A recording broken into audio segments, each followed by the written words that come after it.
ഭാര്യ എന്നാൽ ഭരിക്കപ്പെടേണ്ടവൾ, ഭർത്താവ് ഭരിക്കേണ്ടവൻ അല്ല.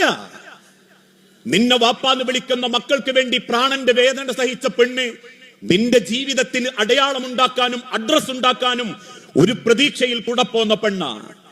10-22 കൊല്ലം വാപ്പാന്റെ രാജകുമാരിയായി വളർന്ന് അവസാനം നിക്കാഹിന്റെ വേദിയിൽ വാപ്പാന്റെ കൈപിടിച്ച് കബിൽത്തു എന്ന് ആത്മാഭിമാനത്തോടുകൂടി പറയുമ്പോ ഓരോ വാപ്പമാരും ആണിന്റെ കൈ പിടിച്ച് പറയുന്ന ഒരു വാക്കുണ്ട്, എന്റെ മകൾ എന്റെ രാജകുമാരിയാ മോനെ, അവളെ കൊണ്ടുപോയി വേലക്കാരി മാത്രമാക്കരുതേ എന്ന ഒരു വാപ്പയുടെ ഉമ്മയുടെ പ്രാർത്ഥനയുടെ സങ്കടത്തിൽ നിന്ന ഒരു പെണ്ണിനെ നമ്മളെ കയ്യിലേക്ക് കിട്ടുന്നത്.